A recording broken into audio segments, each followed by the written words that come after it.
Hello, I'm Chuck Smith. And I'm Carol Matriciana. Welcome to this edition of The Pagan Invasion. Halloween is a festival that conjures up images of ghosts, skeletons, black cats, witches on broomsticks, and little costumed children scurrying about the neighborhood. Trick or treat! Oh my goodness! Hi there. And who are you?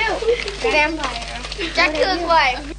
While there are some people who may be concerned about the origins of Halloween and its focus on blood, death, horror, and the occult, to millions of youngsters across the nation, it has been adopted as a time to pursue scary fun. It is an opportunity to dress up in ghoulish or fanciful costumes, to engage in the fantasy of being a witch or a vampire, ghost, or devil. Eager trick-or-treaters solicit candy door to door or bob for apples at Halloween parties. Others brave haunted houses and horror movie marathons, while the more daring visit cemeteries at midnight, play with Ouija boards, and hold seances in an effort to contact spirits of the dead. One of the biggest promoters of Halloween is the public school system. School-sponsored Halloween-themed activities often include dances, costume contests, carnivals, and arts and crafts projects.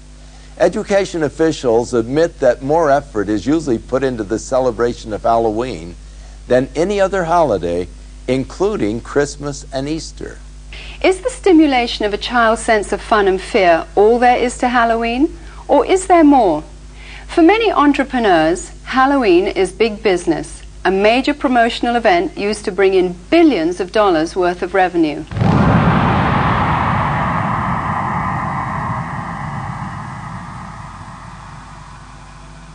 In addition to the usual costumes of cartoon characters for children, a growing number of outlets are featuring more macabre and sinister creations for purchase.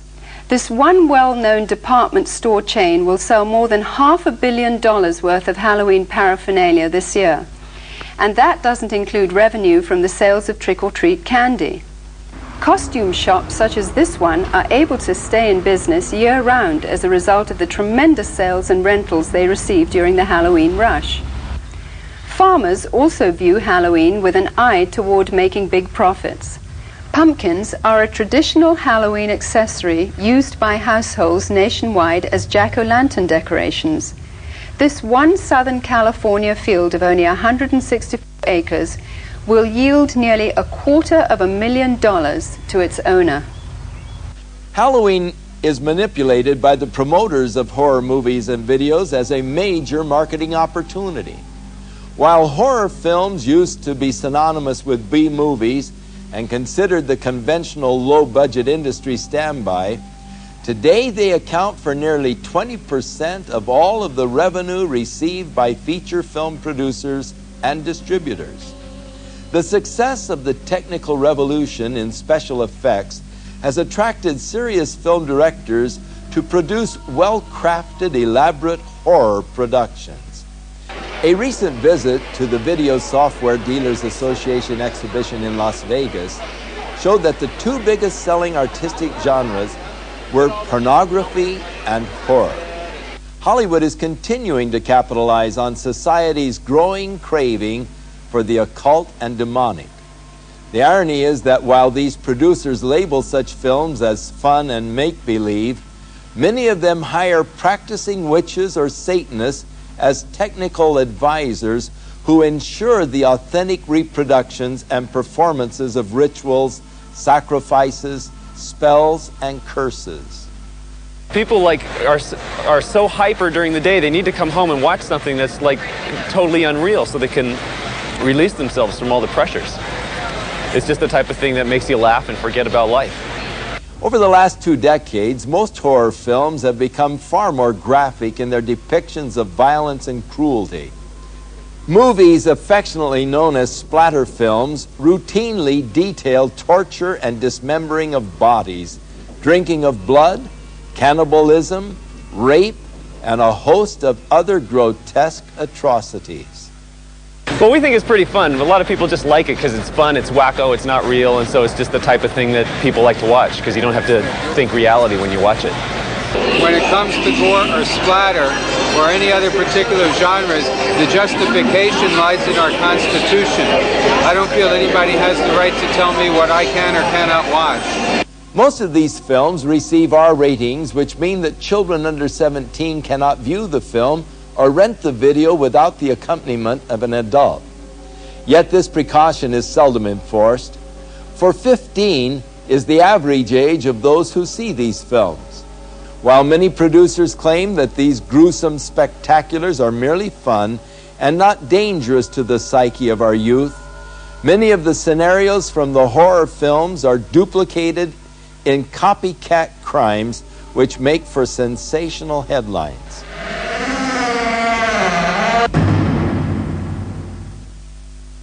Glenn Hobbs was initiated into a satanic coven as a child by his grandfather and continued participating for many years.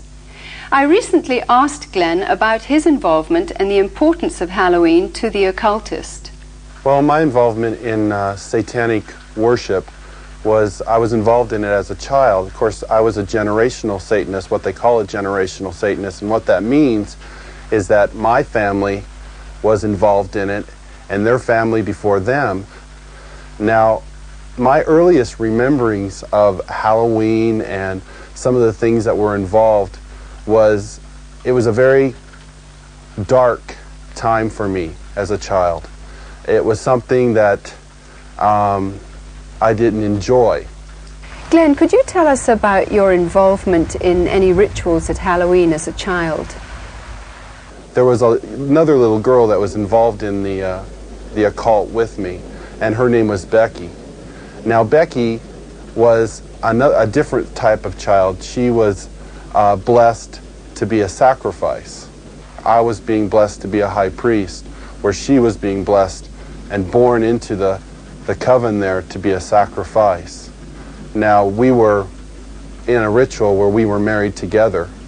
It was a marriage to the beast, and me and the little girl were married together, and there was a lot of sexual abuse that took place and a lot of blood that was spilt over us, joining us together. When do Halloween rituals actually begin, and what is the ultimate purpose of Halloween? Well, the ritual that I remember the most clearly began about the end of September. Me and the little girl, the one I mentioned named Becky, the abuse was very concentrated at that time. We were taken into several rooms where our clothing was removed. We spent the next couple of weeks in a kind of a shack where a lot of rituals went on, where a lot of animals were killed. They summoned Lucifer and his spirit to come and possess me, and so that I would be blessed to take over the position of the high priest at a certain point in time. Now, Halloween night, they had again put me and the little girl in the back of this van, and we again drove off, which seemed like for a long time. We were drugged once again, and we finally came to this stop. They took the little girl out and they left me in the van. I could hear a lot of commotion that was going on outside.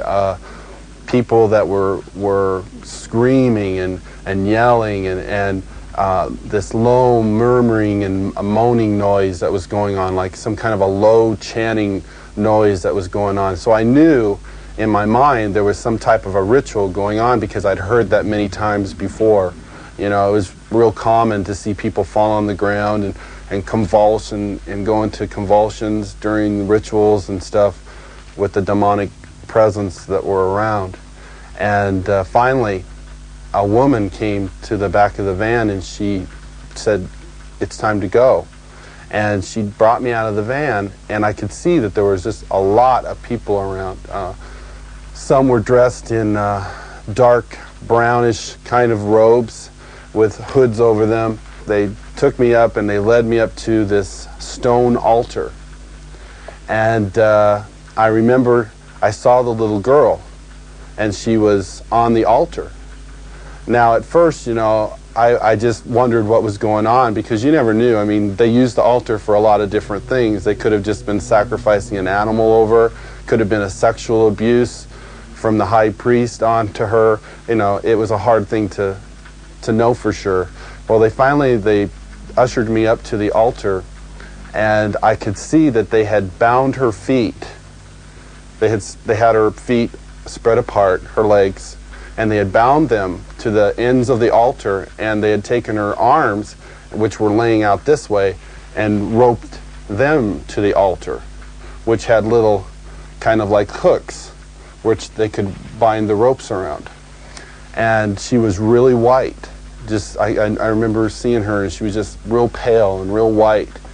And I noticed that they had slit the bottoms of her feet and her wrists, and they were taking the blood that was running out of those areas and putting them into chalices and passing those cups around to different people who were partaking of her blood. Then the high priest, he took the athami, or the ritual knife, and he picked it up and he put my hand on it, and then he forced it into her chest. So when I think back on Halloween, you know, over that period of time that happened, you know, that was the climax event, Halloween night, where they killed that innocent little girl. And this is something that's happening every Halloween. That's not just an isolated event. I mean, there are children all over the world who are losing their lives during Halloween night, and yet we, as a society, we go out and celebrate it, and we go door to door and we ask for candy, and it's a big celebration to us. And I think it's quite ironic how one group of people are thinking it's fun, and another group of people are taking human life, and yet they don't, you know, there seems to be this wall and nobody wants to face the facts of what's really going on.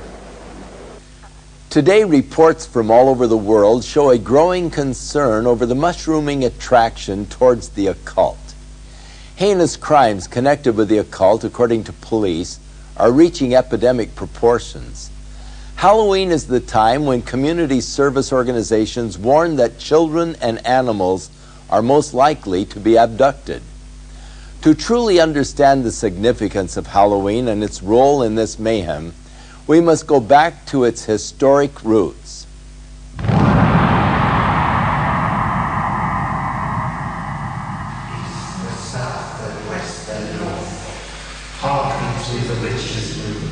What you are looking at are actual rituals and spells being performed by practicing witches and druids throughout America and Europe. These are not actors or reenactments. They are real. Most of Halloween's customs are the remainders of pagan superstition relating to Samhain, the Druidic New Year.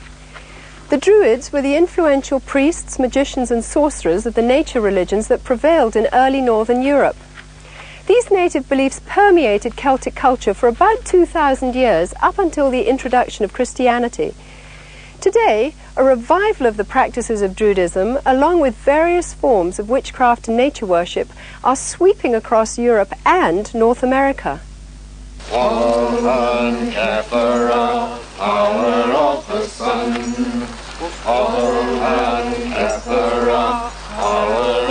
sun.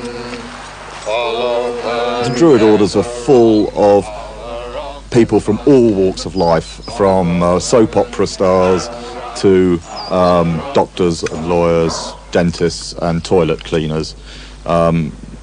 Anybody can be a Druid. I'm standing on Primrose Hill, which is one of the sacred sites in London, and it was here that the Druid order was inaugurated in its last most recent cycle in 1717, when a number of Druids from Wales and Scotland and Ireland and Brittany and England came together, and it is here that some of the ceremonies are held. Samhain was seen as a time when the dividing line between the dead and the living was at its thinnest. Consequently, contact with spirit beings was thought to be easiest. Samhain was also one of the major fire festivals of the Celts. At this time, the Druidic priesthood led the people in diabolical worship ceremonies in which they would sacrifice animals and humans in ritual killings. Human sacrifice has absolutely no place in the modern tradition. Just because we see a pagan revival doesn't mean that we wish to go back to barbarism of any sort. So it's a bit of a red herring. It's not something we like to talk about. The name for Druids is believed to come from the Greek word drus, meaning oak. Druids usually select groves of oaks for their ceremonies and use the leaves in their sacred rites. The work of the Druids consists in reuniting us with the world of nature externally and internally with that stream of ancient wisdom and knowledge. Sharing the Druidic tradition of nature worship is witchcraft. The title witch is from the Saxon word wicca, meaning the one who practices sorcery. The Oxford Dictionary states that a Wiccan is one who is twisted, bent, or warped.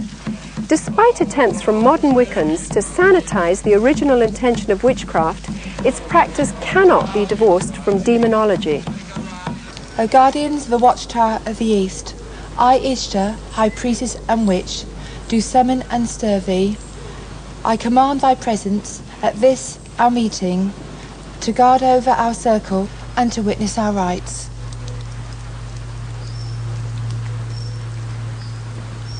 So mote it be. So mote it be.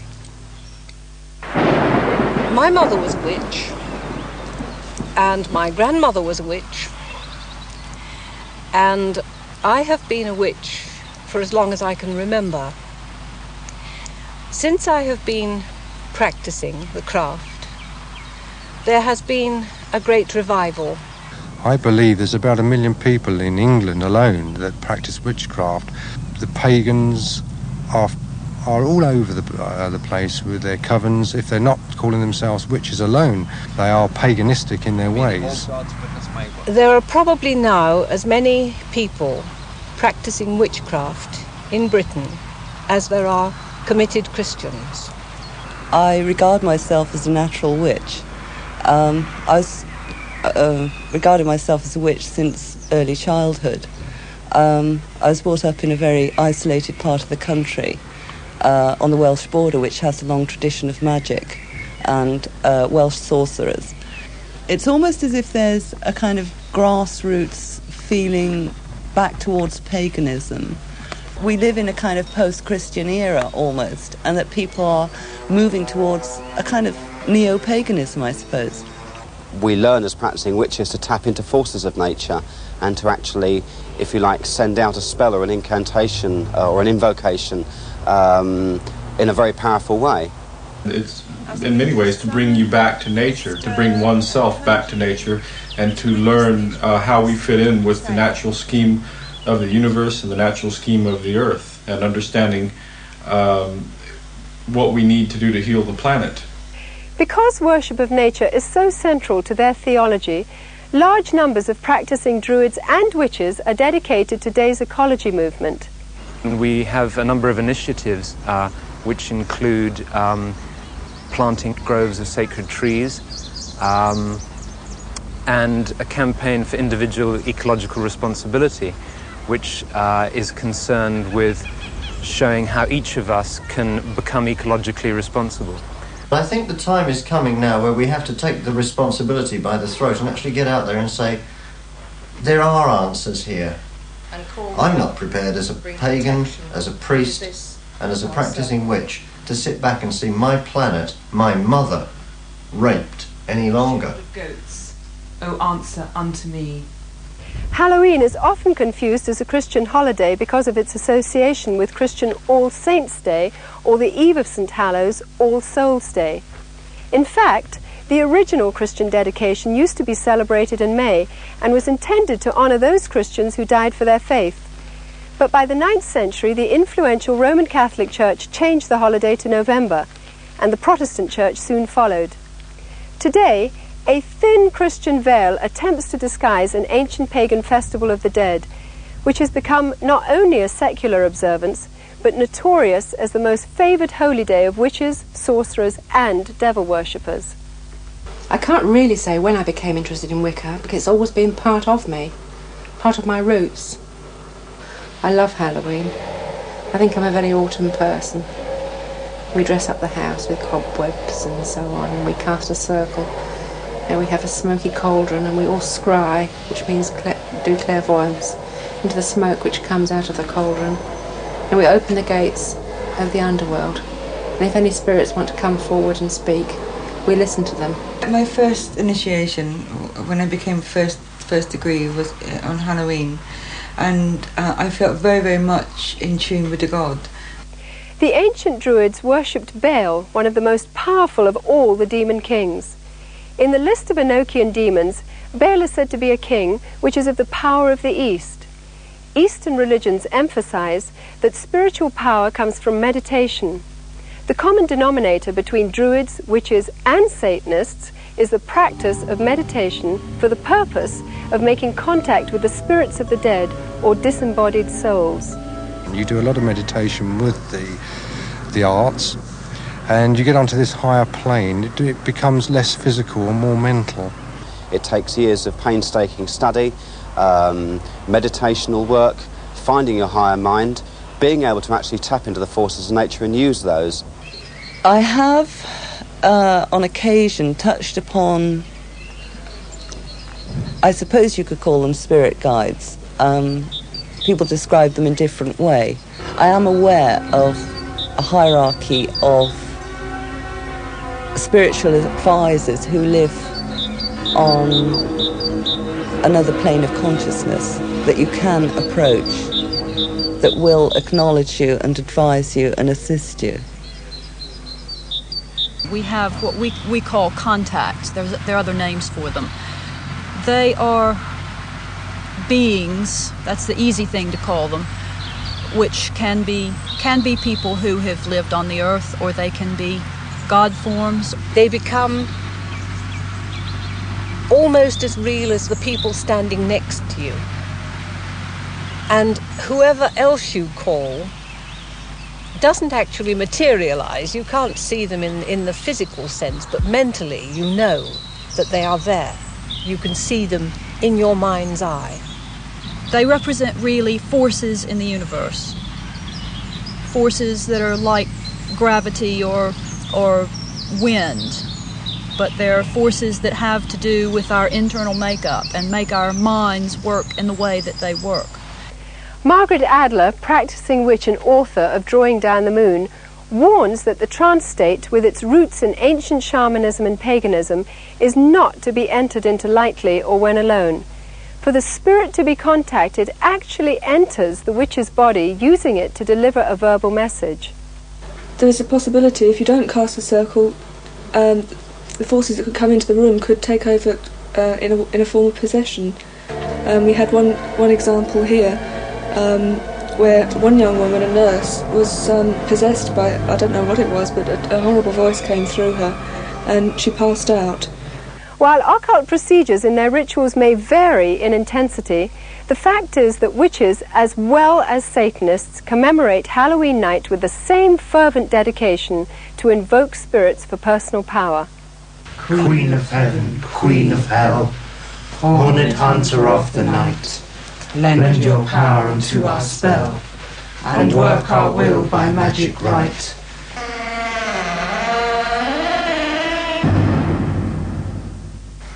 Glenn, you've now been a Christian for some time. What is your reaction when you see Halloween celebrated by people?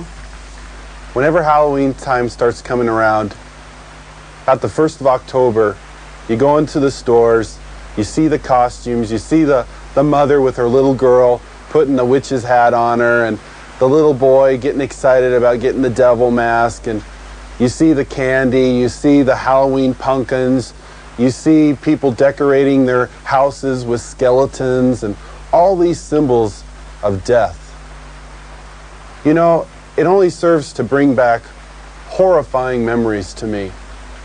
Memories of death, memories of children being so abused, so ripped of everything, their character, all in the name of Satan. If a person could really stop the next time they go into that store and realize that there are children who are going to lose their life because people are taking this a step further. There are people out there who don't just celebrate Halloween with trick-or-treat candy. This is a religious holiday to them. This is something that is holy and sacred, and they are taking innocent human life. I can't say, go ahead and have Halloween fun. It doesn't matter if you're participating in Halloween, even if you're not a Satanist, you know, if it's just for fun. No, because these Satanists are using this as a smokescreen. Glenn, you said that Halloween is a religion of Satan. What do you think when you see churches and Christians celebrating Halloween? It makes me sick that the Church of Jesus Christ would take on this horrible demonic thing that is happening in our world. Christians should be the ones who are standing up against this. Christians should be the ones who are saying these terrible things are happening and we want to stand against this. Churches should not be having these Halloween parties at all. They should be coming together as brothers and sisters in Christ, binding together and coming against these dark forces, praying for these children that God will spare their lives, that somehow God will intervene and save these children. Whether the public chooses to believe in the frightening growth of Satanism or not, the fact is that a highly organized network of Satanists are operating in America and Europe today. They seem to be respectable members of society and are integrated into all professions and walks of life. We go now to a special report from noted author Hal Lindsey, who is on location at a site known to be used for satanic rituals.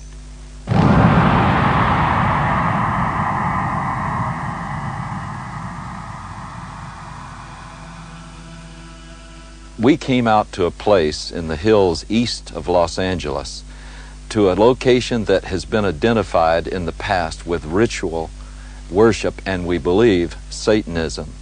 Frequently, this site has been discovered with candles that had been used in ritual, and you can look at some of the artifacts we found here today: upside down crosses that were put around, bones that are scattered around here, and various satanic symbols, but also something disturbing in the light of what we'll be talking about in the future, and that is the diaper of a very, very small baby.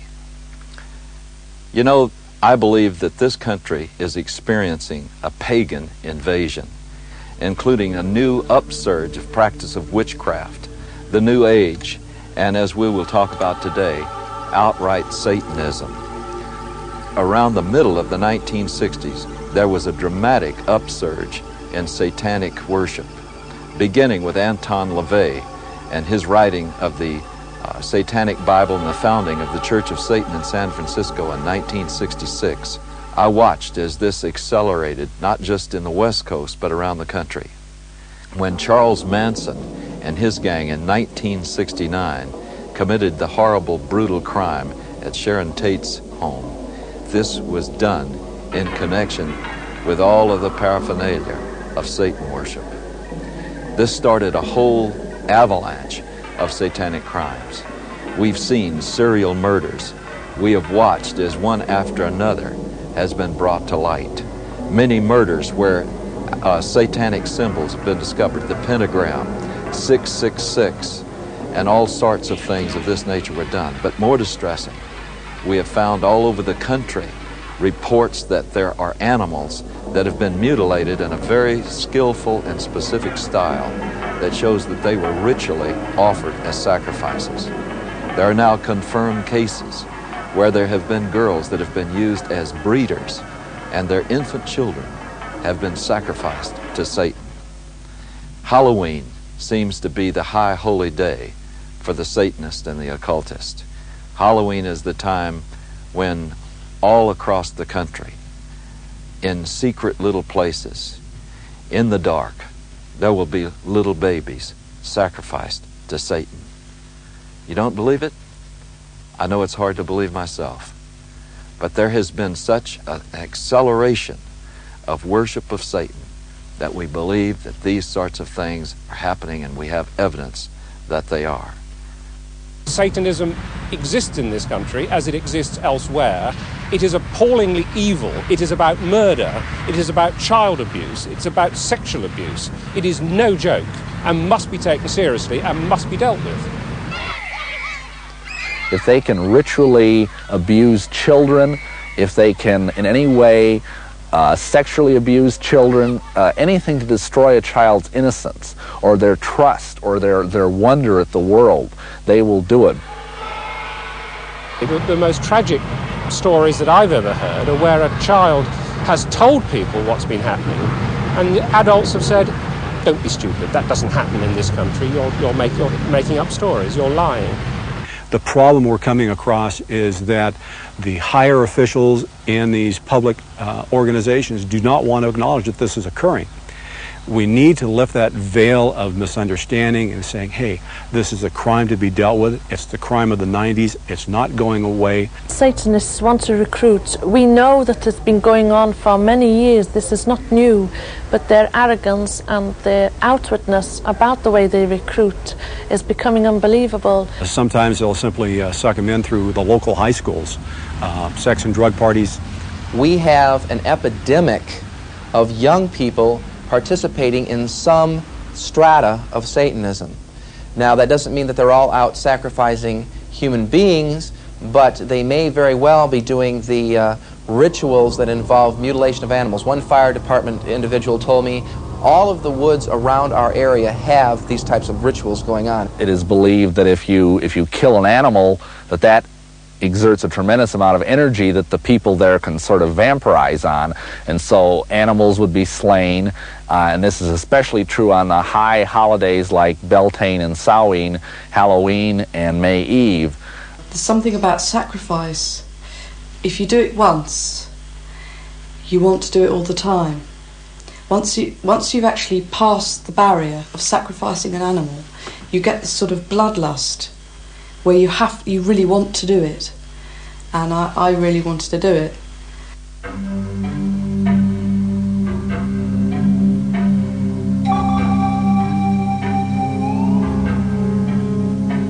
This lady in a black robe came forward with this little baby, and at first I didn't realize it was a real baby, and she just laid it on the altar. It was breathing, but it wasn't crying. And then the high priest just took the athame, or the ceremonial dagger, and just cut the baby's throat and caught the blood in a chalice. At that point, I was staggering, reeling. I thought I was just going to throw up. I just couldn't believe it. But by then, I was so scared that I just stood there. And then when I was led forward, I thought, this is it, it's your turn, they're going to kill you. And I was lifted up onto the altar. Now, I at that time was still in white. It was part of a sacrifice known as the sacrifice of the White Virgin. And the same blood that had come from the baby was daubed all over my body. Then the high priest raped me.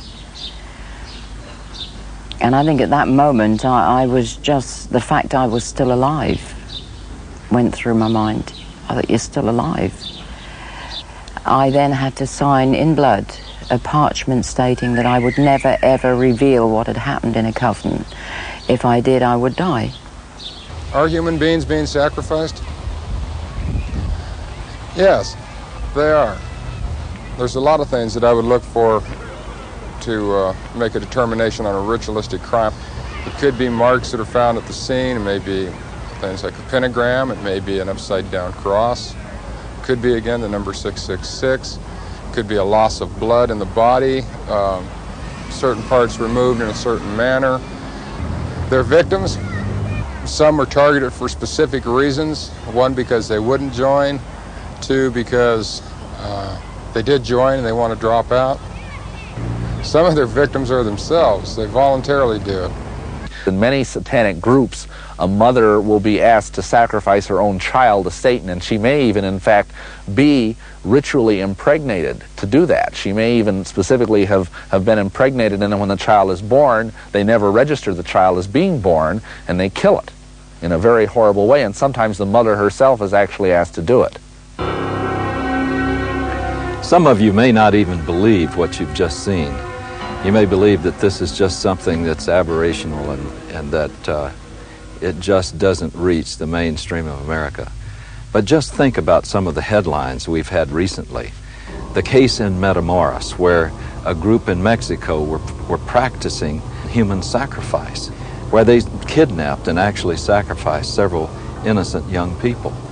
And think about the Night Stalker case here in Los Angeles, with Ramirez brazenly flashing the satanic symbol and saying, "Hail Satan," and holding up his palm with a pentagram in it. And yet Ramirez was convicted of some of the most brutal crimes that we've ever seen in this civilized society. One case where he caused the woman to say, "Hail Satan," while he was raping and sodomizing her alongside of her husband, whom he had already murdered. These are things that were done as a result, I believe, of getting involved in Satanism. The real Satanists, the hardcore Satanists, are involved in criminal activity, and for that reason they are going to try and look as normal as possible, the better to be able to deceive you. They're doctors, they're lawyers, they're teachers, they're oftentimes people who are in positions of great influence over small children.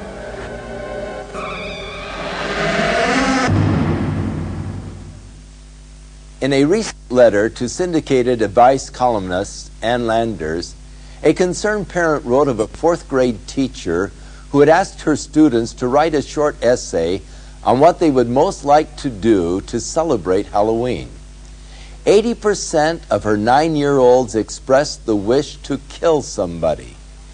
It is easy to see how Halloween's ambiance can promote an unhealthy desire for violence.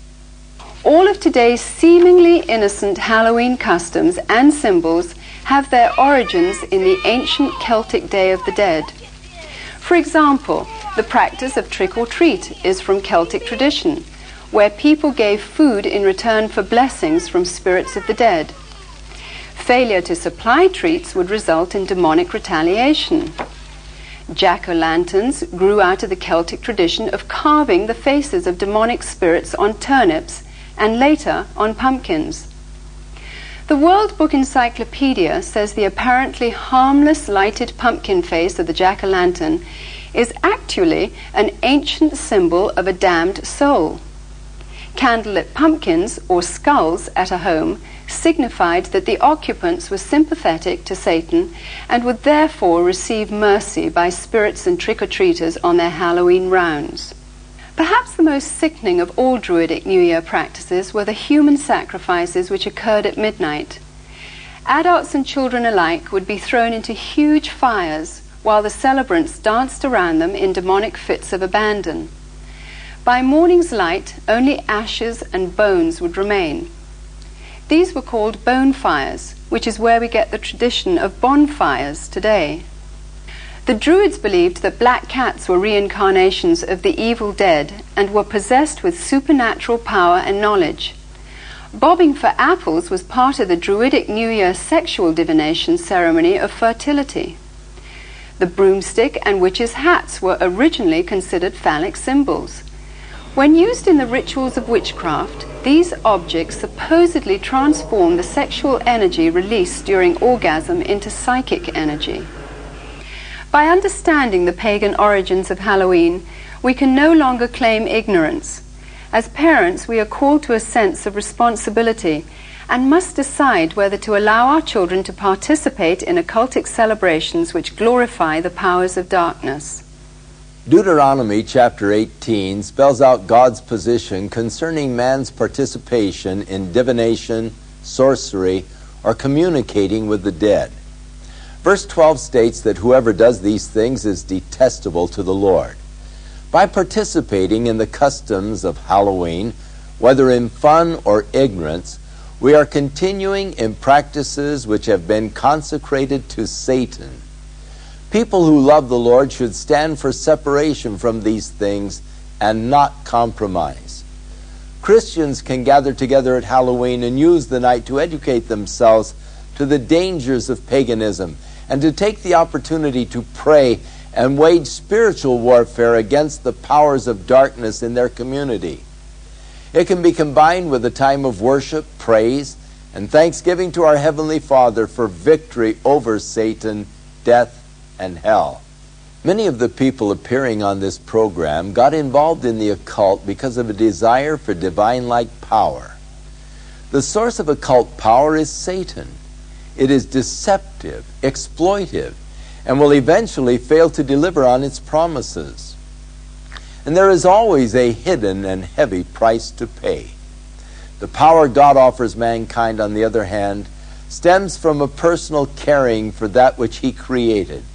If you don't know God, but would like to experience His life-changing power, then recognize that Jesus Christ wants to be the Lord and Savior of your life. If you accept the fact that His death and resurrection is payment in full for all of your sins, you will have everlasting life. Within all of us, there is a God-shaped vacuum. Throughout the ages, man has attempted to fill that void with the things of the world.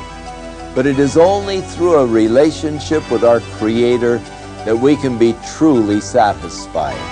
His Holy Scriptures reveal the way in which we can be reconciled to God, and that is through the provisions of His Son, Jesus Christ. I'm Chuck Smith. And I'm Carol Matriciana. Join us again for another edition of The Pagan Invasion.